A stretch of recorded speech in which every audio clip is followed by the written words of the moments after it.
सामाजिक विज्ञान की कक्षा 7वीं में आप सभी का स्वागत है। आज हम इतिहास की पुस्तक हमारे अतीत 2 इसके छठे अध्याय का अध्ययन करेंगे और अध्याय का नाम है नगर, व्यापारी और शिल्पीजन। Dear children, today we shall be learning sixth lesson of our textbook, our past part 2, and the name of the lesson is Town, Traders and Craftsmen. In the previous lesson, we have taken into account, we have learned the several facts about the trading in and around various part of the India, and we have various types of the trading community. In this lesson, we shall be learning the fate of few cities who have emerged as a new trading center, and the what was the fortune of the older trading centers of the India. So now let us begin. शहरों के बदलते भाग्य।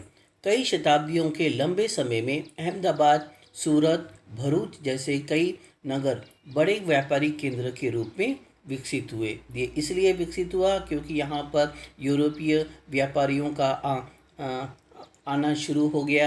यहाँ के जो व्यापारियों में जो कपास की मांग जो बहुत ज़्यादा बढ़ने लगी। कपास उत्पादक ये उत्पादन केंद्र में ये थे, और सूरत और पश्चिम का जितना भी व्यापार जो संचालित होता था वो सूरत और भरूच जैसी बंदरगाहों से ही संचालित होता था। और इसीलिए इन प्रदेशों का आर्थिक महत्व, व्यापारिक महत्व बहुत ज़्यादा बढ़ गया। और यहाँ पे कई व्यापारी समुदाय, व्यापारी घराने भी यहाँ पर जो उभरे, जिन्होंने पूरे भारत के पश्चिमी भारत के व्यापार को संचालित किया। लेकिन तंजावुर जैसे नगर पहले की अपेक्षा विस्तार और महत्व की दृष्टि से सिकुड़ गए, क्योंकि राजराज प्रथम की मृत्यु के बाद कोई भी शासक इतना ताकतवर नहीं था या इतना दूरदृष्टि वाला नहीं था जो चोला साम्राज्य को संभाल सके। और इसीलिए उनके अंतर्गत आने वाले जितने भी क्षत्रप थे, जितने भी छोटे मोटे साम्राज्य थे, उन्होंने अपने आप को स्वतंत्र घोषित कर दिया। और इसीलिए ये जो चोला साम्राज्य है वो केवल तंजावुर नगर तक ही सीमित हो गया, सिकुड़ गया। इसी काल में पश्चिम बंगाल में भागीरथी नदी तट पर स्थित मुर्शिदाबाद रेशमी वस्त्र उद्योग के केंद्र के रूप में उभर कर आया। सन 1704 ईस्वी में वो बंगाल की राजधानी बन गया। मुर्शिदाबाद, मुर्शिद कुली खां ने इस जो है साम्राज्य को विकसित किया, जो कि Aurangzeb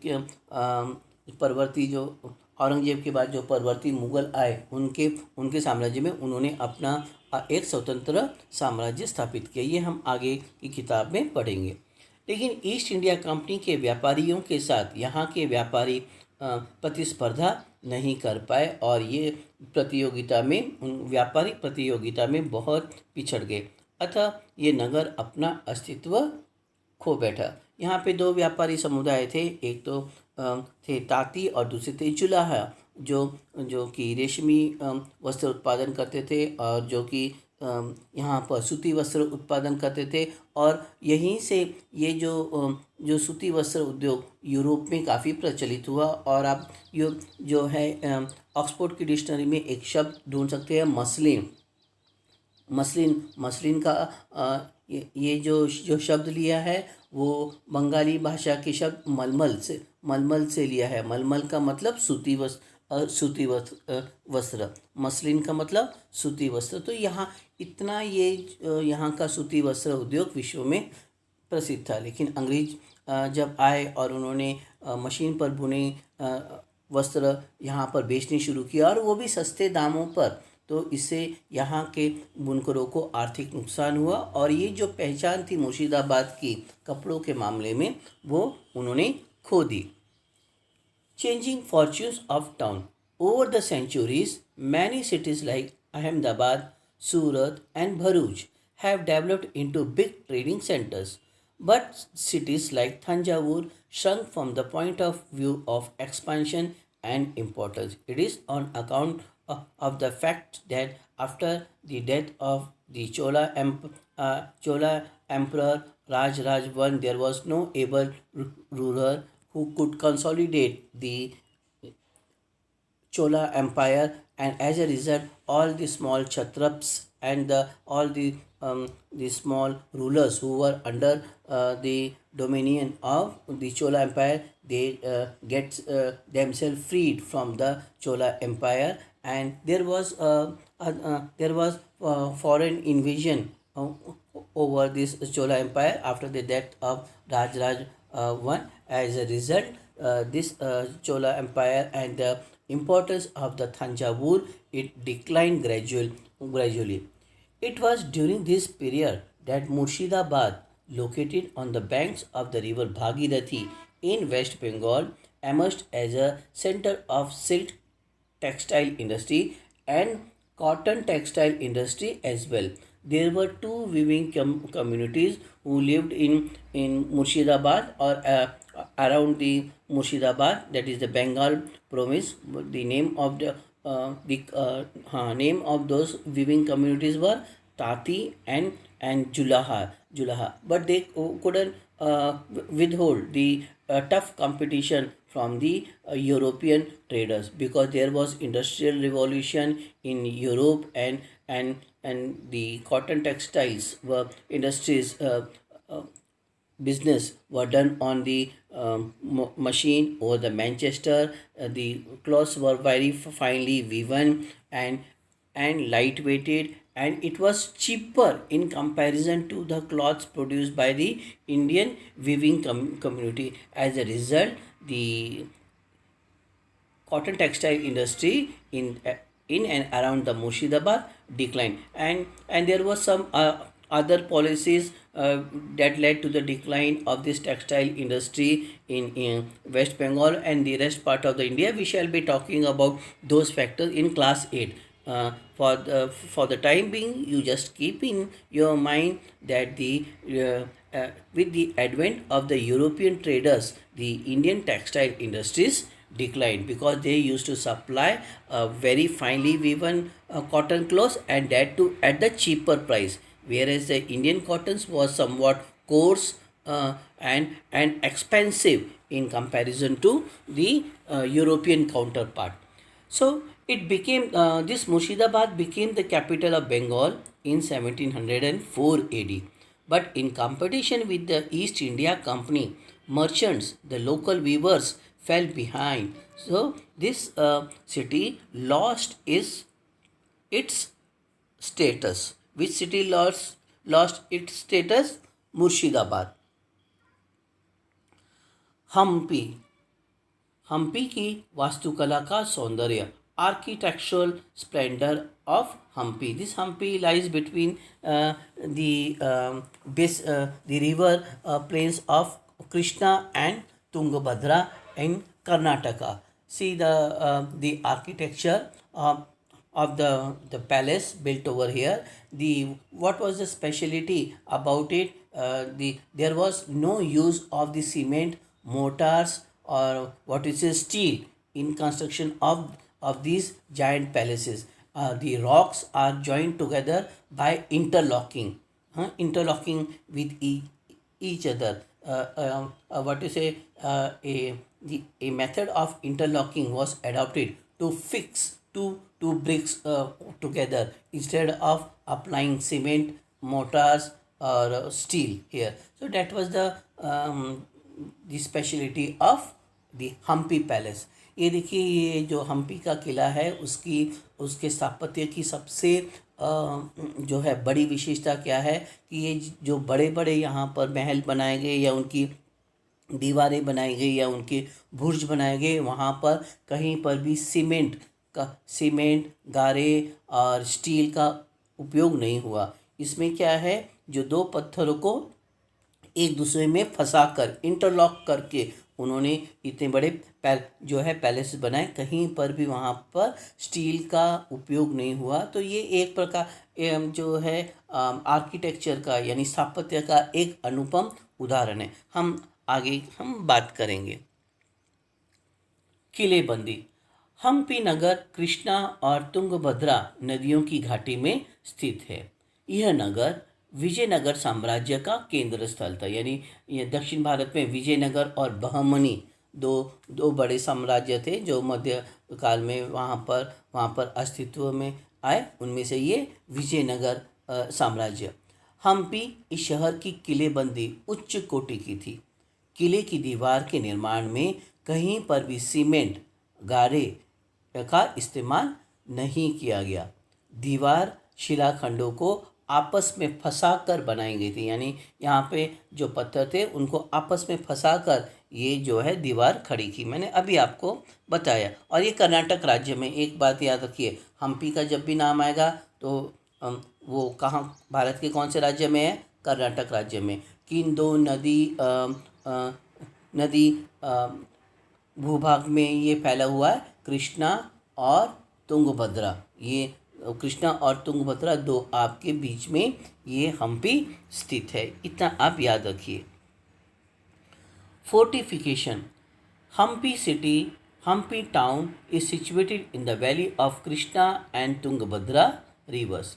This city was the center of Vijayanagar Empire. See, during the medieval period, there were two empire which have emerged in South India. One is the Vijayanagar, and another one was Bahmani. So, out of this the Vijayanagar Empire, they ruled over Hampi and the area, the alluvial plains of Krishna and Tungabhadra.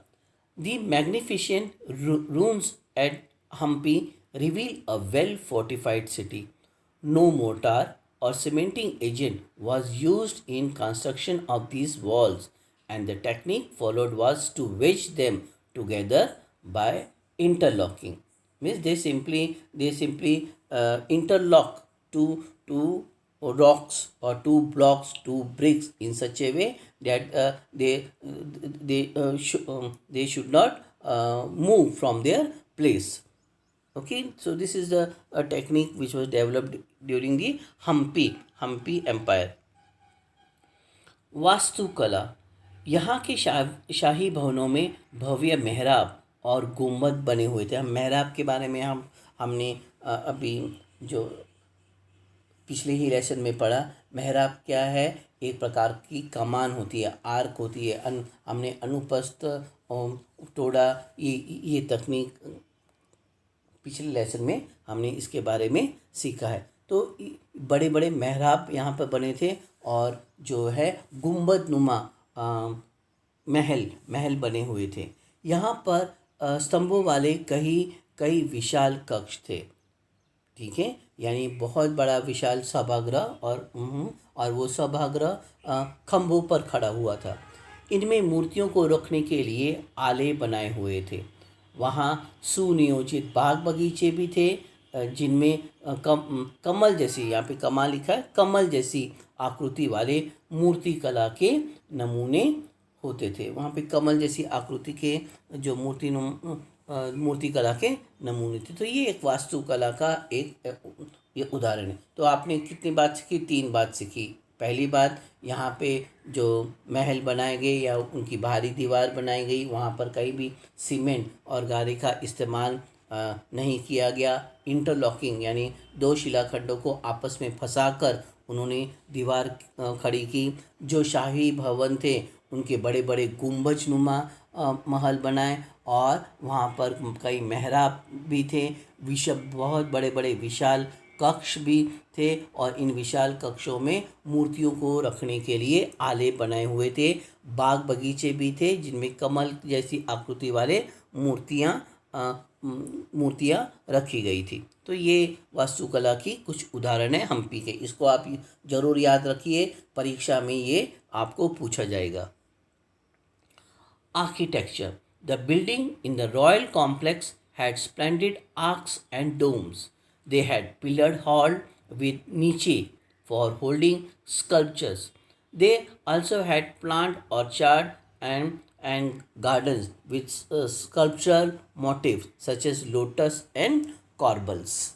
Okay, so these are the peculiarities of the palaces built during the Hampi period. You have to keep in mind three main features. One, no use of cement and mortars while building palaces and their wall. Number two, giant and magnificent palaces were built with huge domes and arches, and there were niches in the pillared hall for holding the sculpture, and in front part of the palace there was beautiful gardens gardens and corbels also. So these things you have to keep in mind. Hampi के बाज़ारों में मुस्लिम सौदागर चेट्टियारों और पुर्तगाली व्यापार करते थे। ठीक है, यहाँ पर मुस्लिम सौदागर, मुस्लिम व्यापारी और चेट्टियार और पुर्तगाल के यहाँ पर व्यापारी थे ज़्यादा। यहाँ के मंदिर सांस्कृतिक गतिविधियों के केंद्र होते थे। यहाँ देवदासी प्रथा प्रचलित थी। देवदासी, अभी इसमें ये जो हमारा जो डिस्कशन चल रहा है इसमें हम इसके बारे में नहीं बात करेंगे। ये एक हमारे भारतीय समाज की कुप्रथा थी, देवदासी प्रथा, जहाँ पर जो जनजातीय समुदाय के जो व्यक्ति होते थे उनके परिवार में यदि कोई किसी लड़की का जन्म होता था तो उसे मंदिर को उसकी जो विवाह है वो मंदिर के देवता के साथ कर दिया जाता था। उस स्त्री को विवाह करने का अधिकार नहीं था और ये एक प्रकार और उस स्त्री के साथ कोई भी संबंध रख सकता था। ये एक प्रकार की वेश्यावृत्ति जैसी ये प्रथा वेश्यावृत्ति को जैसी प्रथा थी, जिसको बाद में अंग्रेज़ों ने बंद कर दिया। मराठी के एक बहुत ही प्रसिद्ध लेखक जयवंत दलवी ने इस देवदासी प्रथा पर एक उपन्यास लिखा। कभी मौका मिलेगा तो आप पढ़िए, और उसका नाम भी उपन्यास का देवदासी है। इस पर बहुत सारी पिक्चर्स भी बनी, मराठी पिक्चर्स भी बनी, उसका फिर हिंदी में भी रूपांतर किया। आप ज़रूर अगर मौका मिले उसको आप पढ़िए, और इसको साहित्य अकादमी पुरस्कार भी मिला है इस उपन्यास को। अंग्रेज जब आए तो उन्होंने इस देवदासी प्रथा पर प्रतिबंध लगा दिया। तो लेकिन हम्पी के काल में इसका काफ़ी प्रचलन था, और ये जो है एक जनजातियों के लिए एक प्रकार का सम्मान का विषय था। ठीक है, तो ये देवदासियाँ शिव मंदिर के अनेक स्तंभ वाले विशाल कक्षों में देव प्रतिमा, राजा और प्रजाजनों के सामने नृत्य किया करती थी। ठीक है, और ये महानवमी के पर्व में, महानवमी मतलब नवरात्रि के काल में, महानवमी यानी नवरात्र के पर्व में महानवमी मंच, एक मंच हुआ करता था, महानवमी मंच होता था। वहाँ पर राजा अतिथियों का आदर सत्कार करता था, यानी जो पास पड़ोस के साम्राज्य के जो राजाओं को और राजकुमारों को जब वहाँ पर आमंत्रित किया जाता था उस समारोह में, तो यहाँ के हम्पी के जो राजा थे वो उनका वहाँ पर उस मंच पर आदर सत्कार करते थे, और अपने अधीनस्थों के से उपहार या नजराने लिया करते थे, और वहीं से मल्ल युद्ध और संगीत का कार्यक्रम भी वो देखा करते थे। तो ये जो वहाँ पे जो बड़े बड़े जो मंदिर बनाए गए, खासकर वहाँ पे शिव का मंदिर बनाए गए, उसके उसी मंदिर में एक बहुत बड़ा सभागृह या मंडपम, जो हमने अभी पिछले पार्ट में पढ़ा, ये होता था, और वहीं पर ये देवदासियाँ अपना कार्यक्रम प्रस्तुत करती थी। एक महानवमी मंच हुआ करता था, वहाँ पर राजा आस पड़ोस के राजाओं का सत्कार करते थे, उनसे कई अपने अधीन राजाओं से वो तोहफे स्वीकार करते थे, और जो भी कार्यक्रम होता था सांस्कृतिक कार्यक्रम जैसे मल्ल युद्ध यानी कुश्ती, संगीत, इसका वो आनंद लेते थे। 1565 ईस्वी में गोलकुंडा, बीजापुर, अहमदनगर, बरार और बीदर से विजयनगर की हार हुई। तो ये जो विजयनगर साम्राज्य का एक भाग था, तो उनकी हार 1565 में हुई। अलग अलग साम्राज्यों के इस पर आक्रमण होने के कारण, जैसे बीजापुर, अहमदनगर, बरार, बीदर, और इस तरह से हम्पी का अस्तित्व समाप्त हो गया। वो एक खंडर में परिवर्तित हो गया। देखिए, हम्पी के किलेबंदी के बारे में एक पुर्तगाली यात्री डोमिंगो पेज ने 16वीं शताब्दी में हम्पी का वर्णन इस प्रकार किया। गोवा से आने वाले लोग जिस प्रवेश द्वार से गुजरते हैं, उस द्वार के भीतर राजा ने एक अत्यंत सुदृढ़ प्राचीरबद्ध नगर बसा रखा है, जो दीवारों और बुर्जों से सुरक्षित है। ये दीवारें अन्य नगरों की दीवारें जैसी नहीं हैं, लेकिन बहुत मजबूत राजगिरी का ऐसा नमूना है जो अन्य भागों में बहुत कम देखने को मिलेगा।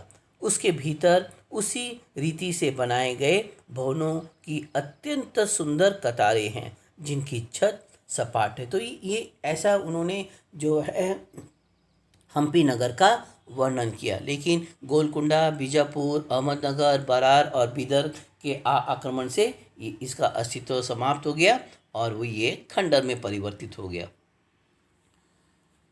Muslim dealers like Chettiar and Portuguese traders in Hampi market used to do business over here at the Hampi town. The temples were used to be the centers of the cultural activities, like we had learned in during the Chola Empire, that this temple, Rajeshwara temple, was the center of all the economic activity, all the religious activity, political activities, cultural activities. Even the king used to organize his court in the in the corridor of the Rajeshwara temple, that we had learned in our previous discussion. Similarly, in Hampi, also these temples or these what you say big corridors or mandapas were also the center of the cultural activity. Here, Devdasi system was prevalent here. See, it was the one of the social evil of our Hindu civilization.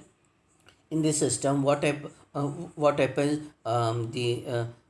the women or the lady belongs to the scheduled tribe, scheduled caste, or the lower caste was not allowed to marry. They were forced to marry with the village deity, and all the men's of the higher class society, they can maintain a relation with her. It is a type of the prostitution which was carried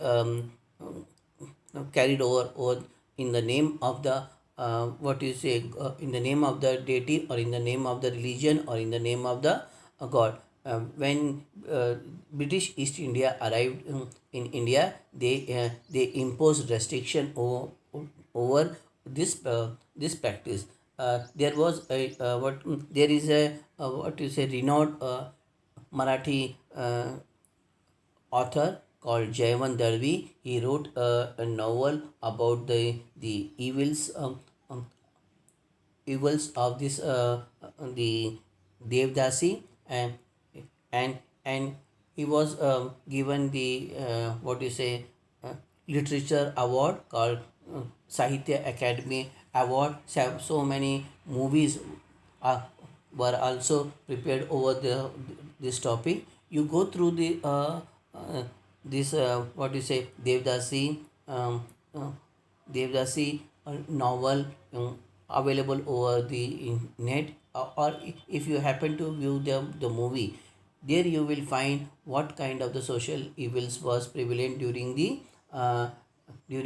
medieval period in India. In India, even today also, the government has taken up so many initiative to rehabilitate these people, and also several laws are framed in our Indian constitution to ban the practice in the Indian society. Anyhow, during those days, the Devdasi system was patronized by the kings and the rulers of the Vijayanagara Empire. These Devdasis used to dance in the huge halls of the Shiva temple, in huge chamber with the idol of the deity, the king and the people. at the festival of Mahanami, which is called Navratri. On the Mahanami stage, the king used to pay respect to the guest, and they take gifts from their subordinate, and from there also watch the program of wrestling and music. Vijayanagar was defeated by Golconda, Bijapur, Ahmednagar, Berar, and Bidar in 1565 AD, and Hampi was destroyed. Thus, the what you say Hampi, the empire was declined after the invasions from Bijapur, Golconda, Ahmednagar, Berar, and Bidar. See, this is the chariot temple of Lord Vithala. See the architecture mm, of the temple. So, the during the Hampi period, the architecture and the trade flourished flourished day in and day out. ये देखिए, ये जो आप ये ये विठल का क्या देख रहे हैं, मंदिर देख रहे हैं, रथ के आकार, रथ पर ये स्थित ये मंदिर देख रहे हैं। इस मंदिर की स्थापत्य पर आप गौर कीजिए, कितनी बारीकी से ये जो है वस्तुएं बनाई गई हैं, और उनका और यहाँ इन मंदिरों की दीवारें, छत, यहाँ पर कितनी बारीकी से नक्काशी की गई है। तो ये हम्पी में उस वक्त स्थापत्य और सांस्कृतिक विकास बहुत अधिक था, लेकिन 1565 में अनेक आक्रमण के कारण ये हम्पी एक खंडर में परिवर्तित हो गया। सूरत, अब हम बात करते हैं सूरत, हमारे भारत गुजरात के पश्चिमी तट पर स्थित, पश्चिमी दिशा में स्थित, अरब समुद्र के तट पर स्थित ये एक शहर है, जिसको हम मक्का का प्रस्थान द्वार भी कहते हैं। सूरत गेटवे टू वेस्ट। सूरत ओरमुज की खाड़ी से होकर पश्चिमी एशिया के साथ व्यापार करने के लिए एक मुख्य द्वार था। सूरत को मक्का का प्रस्थान द्वार भी कहते थे, क्योंकि यहीं से बहुत सारे हज यात्री समुद्री जहाज से मक्का की ओर प्रस्थान करते थे। सूरत सर्वदेशीय नगर था। यहाँ सभी धर्म जाति के लोग रहते थे, और उनमें कौन से थे मुख्य? डच थे, पुर्तगाली थे, अंग्रेज थे, और इन्होंने यहाँ पर अपनी अपनी फैक्ट्रियाँ भी जो स्थापित की, और वहाँ पर उन्होंने अपने गोदाम भी बनाए।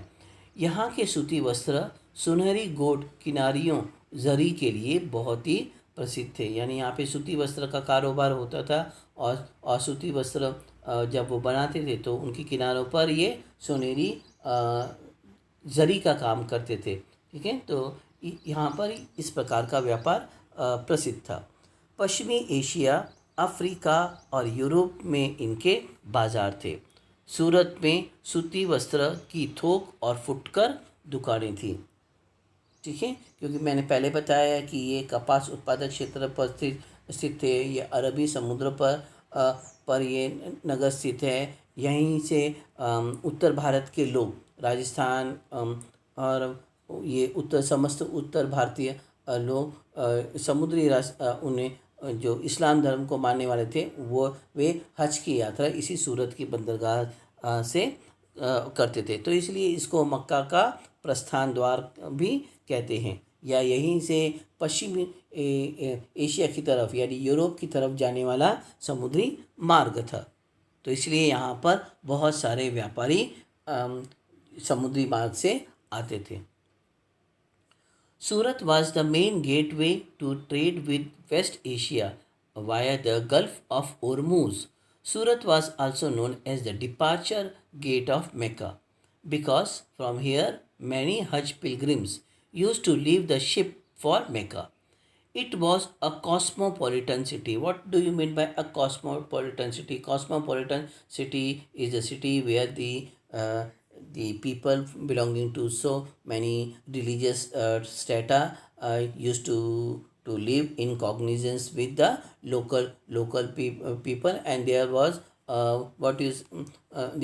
a mixture of so many cultural traits, linguistic traits, etc. So that particular city is known as Surat. Now, accordingly, Mumbai, Pune, these cities are also called cosmopolitan city. It was a cosmopolitan city. People of all religion lived here, and the most among them were Dutchies, Portuguese, French, Spaniards, Germans also. But Dutch, Portuguese, and Spaniards, yeah, or British, they have developed their warehouses in Surat. The cotton cloths were here famous for golden borders or zari. They had market in West Asia, Africa, and Europe. There were many wholesale and retail shops of cotton textile in Surat. Nowadays also Surat is known for its cotton textile industry. From here, the cotton textile is supplied to all parts of the India, even today also. सूरत में काठियावाड़ी सेठों और महाजनों की बड़ी बड़ी साहूकारियाँ company थी। सूरत के व्यापारी हुंडियाँ जारी करते थे। ये हुंडियाँ मिस्र में काहिरा, मिस्र मतलब इजिप्ट, मिस्र में काहिरा, इराक में बसरा और बेल्जियम में एंटवर्प के बाज़ारों में इसे मान्यता प्राप्त थी। आपने डिमांड ड्राफ्ट के बारे में सुना होगा, सुना है कि नहीं सुना? डिमांड ड्राफ्ट, आप बैंक से कोई डिमांड ड्राफ्ट बनाते हैं। मान लीजिए आपने भुसावल टाउन से आपने आपने यहाँ के एसबीआई से एक डिमांड ड्राफ्ट बनाया। आप भारत के किसी भी दूसरे शहर में जो है वो डिमांड ड्राफ्ट उस बैंक में जमा करके या किसी भी अन्य बैंक में जमा करके वो पैसा ले सकते हैं। हमारे जो स्टेट बैंक ऑफ इंडिया की बहुत देशों में शाखाएं भी हैं, अलग अलग देशों में। अगर ये अंतर्राष्ट्रीय अगर वो डिमांड ड्राफ्ट है तो वो पैसा आप विश्व के किसी भी जो है बैंक से आप उसमें दर्ज की गई रकम ले सकते हैं। देखिए, ये जो पद्धति बैंकिंग की व्यवस्था उस वक्त के ये काठियावाड़ी मारवाड़ी लोगों ने विकसित की और इसी को हम क्या कहते हैं? हुंडी। हुंडी और कुछ नहीं, एक प्रकार का प्रॉमिसरी नोट है। आप इसको या चेक कह लो या आप इसको डिमांड ड्राफ्ट कह लो। समझ में आया? हुंडी एक ऐसा दस्तावेज है जिसमें एक व्यक्ति द्वारा जमा कराई गई रकम दर्ज रहती है। हुंडी को कहीं अन्यत्र प्रस्तुत करके जमा की गई राशि प्राप्त की जा सकती है। तो ये एक प्रकार की बैंकिंग व्यवस्था काठियावाड़ी लोगों ने शुरू की। The Kathiawadi Seths or Mahajan had huge banking houses at Surat. The traders of Surat used to issue hundi. Hundi, see, what is hundi? Hundi is a kind of the promissory note, just like the checks, demand drafts, or electronics money transfer, which is prevalent today.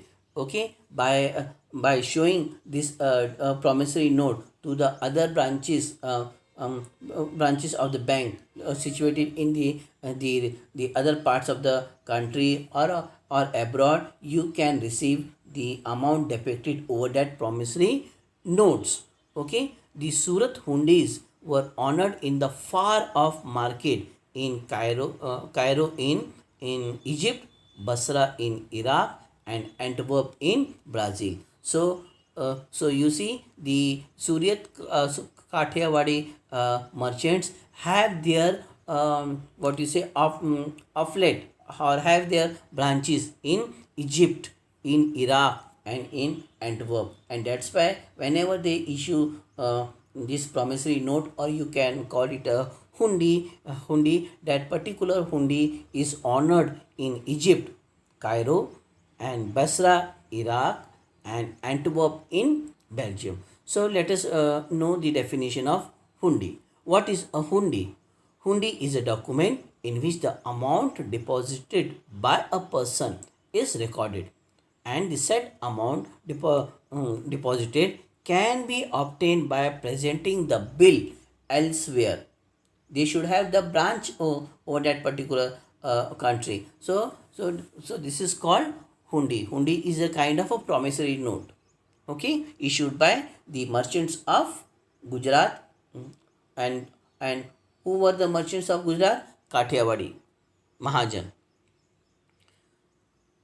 देखिए ये हुंडी का एक दस्तावेज है. ये जो वहाँ के मर्चेंट ने, वहाँ के व्यापारियों ने जो है जारी किया है. अब इसे देखिए, आप ध्यान से देखिए, हुंडी ऑन डिमांड. और ये ब्रिटिश के शासन के दौरान भी ये प्रचलित था. आप नीचे देख सकते हैं कि यहाँ पे कितना अमाउंट लिखा है. 1100 के आसपास अमाउंट लिखा है, ठीक है. और यहाँ पर तारीख लिखी है, सिग्नेचर है, स्टैम्प है यहाँ पर. तो ये जो एक प्रकार का प्रॉमिसरी नोट है जिसको वो हुंडी कहते थे. और ये दिखाने पर इनकी जो शाखाएं हैं अलग अलग भागों में, हाँ, उन शाखाओं में जाकर इतना अमाउंट जो है व्यक्ति ले सकता है. Look at this what is a document.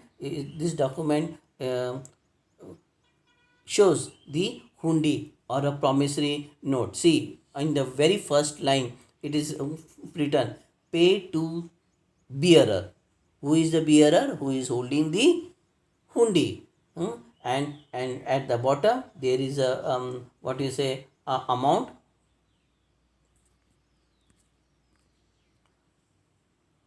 At the bottom there is a amount which is shown over here, 1100. Okay, so by showing this promissory note, a person can receive the said amount depicted over the hundi. And there you can see the stamps.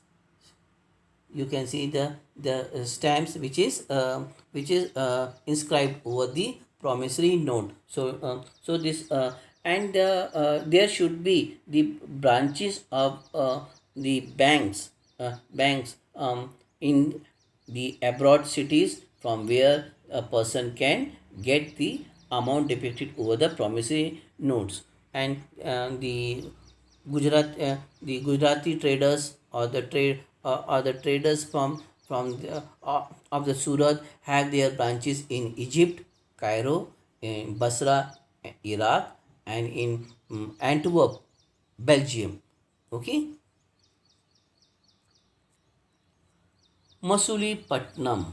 Masulipatnam ये देखिए, ये एक पत्तन नगर है जो कि कहाँ पर स्थित है? आंध्र प्रदेश में. और ये कृष्णा नदी के डेल्टा पर स्थित है.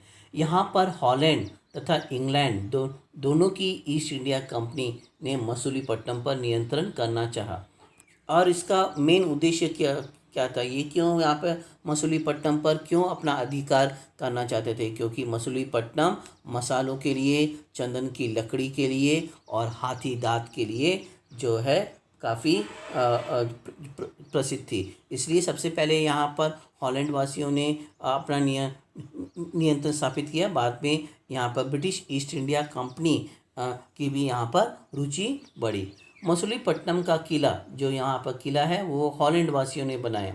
गोलकुंडा के कुतुब शाह शासकों ने व्यापार पर एकाधिकार प्राप्त किया. यानी गोलकुंडा में एक कुतुबशाही जो था साम्राज्य था, उन्होंने यहाँ के पूरे व्यापार को अपने हाथों में ले लिया. यहाँ के व्यापारियों में कौन थे? तेलुगु, कोमटी, चेट्टियार. आंध्र प्रदेश है, जाहिर सी बात है वहाँ की भाषा कौन सी होगी?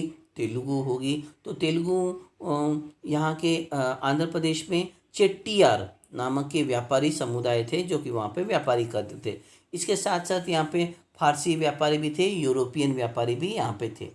मुगलों के दरबार में मुगलों के एक सूबेदार जो था मीर जुमला ने यहाँ पर यूरोपीय व्यापारियों का अस्तित्व कम करने के लिए उन्होंने एक रणनीति अपनाई. उन्होंने हॉलैंड वासियों और अंग्रेज़ों को आपस में भिड़ाना शुरू कर दिया. उनमें और आधिपत्य को लेकर उनकी लड़ाई भी हुई. मद्रास के पास उनकी लड़ाई भी हुई.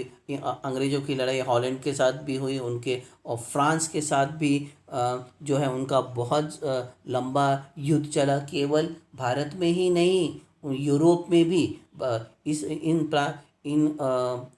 प्रदेशों के पर आधिपत्य करने के लिए उनका युद्ध भारत से बाहर भी चला, यूरोप में भी चला, और इसलिए जो है ब्रिटेन और फ्रांस में लगभग 100 साल ये कंटिन्यूस रह रहकर युद्ध चला, शीत युद्ध हुआ उनका। ठीक है। और इसलिए वो आज भी 100 ईयर्स वॉर्स के नाम से ही प्रसिद्ध है। तो ये ही था दक्षिण भारत पर अपना आधिपत्य जमाने के लिए जो है उनकी एक होड़ लगी थी, और कारण केवल दो ही था, मसाले थे, हाथी दांत थे और सूती वस्त्र थे। 1686-87 ईस्वी में मीर जुमला ने गोलकुंडा और मसूलीपट्टनम पर अधिकार कर लिया।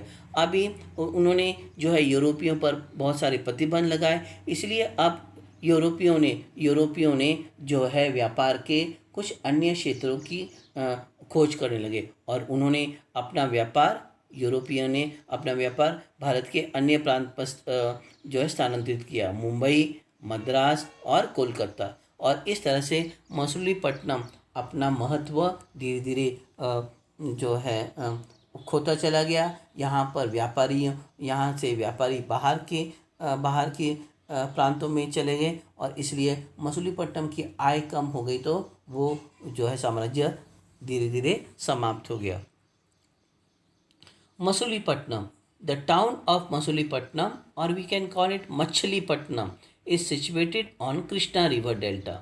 The East India Company of both Holland and England wanted to control Masulipattnam. The fort of Masulipattnam was built by the Dutch. Qutub Shahi rulers of Golconda established a monopoly on the trade. Telugu, Komati, Chettiar, Persians and European traders traded here. Mir Jumla, a Subedar in the Mughal Empire, started confronting the Dutchies and the British. Aurangzeb captured Golconda and Masulipattnam in 1686-87. European traders went to Mumbai. See, they do not find any economic benefit. Even now and then, their warehouses, their trading carters establishment were invaded by either the local ruler or their competitors. That's why, to avoid the confrontation, Dutch, British and French, they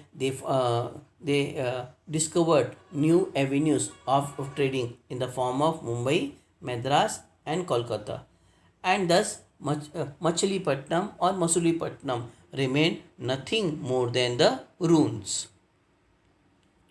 नए नगर और व्यापारी। 16वीं और 17वीं शताब्दी में अंग्रेजों, Holland वासियों और फ्रांसीसियों ने व्यापार का विस्तार करने के लिए व्यापारिक कंपनियां स्थापित की। यूरोपीय कंपनियों ने समुद्री व्यापार पर नियंत्रण करने के लिए नौसेना का उपयोग किया, यानी उन्होंने नेवी का उपयोग किया। क्यों उपयोग किया? क्योंकि वे जो भी समुद्री जहाज, चाहे फिर वो भारतीय शासकों के हो या फिर डच के हो या उनके विरोधी देशों के हो, उनको वो समुद्रों में डुबा देते थे, और इसीलिए उन्होंने भारतीय व्यापारियों को उनके एजेंट के रूप में काम करने पर मजबूर किया। ठीक है, उन्होंने बाध्य किया भारतीय व्यापारियों को, आप अपने समुद्री जहाज़ों का उपयोग नहीं करेंगे, आपको भाड़े पर ब्रिटिश समुद्री जहाज़ लेना पड़ेगा, उसी पर आपका सामान लाद कर आपको यूरोप और दुनिया के देशों में भेजना पड़ेगा। अगर आप ऐसा नहीं करेंगे तो आपका समुद्री जहाज़ हम समुद्रों में डुबो देंगे। तो ये उनको बाध्य किया। भारतीय व्यापारी मुल्ला गफूर और विरजी वोरा, मुल्ला अब्दुल गफूर, यहाँ पे एक नाम भूल गए, मुल्ला अब्दुल गफूर और विरजी वोरा ने उनका मुकाबला किया, लेकिन उनकी शक्ति के सामने वो ज़्यादा समय तक नहीं टिक पाए। तो इतना समझ में आया।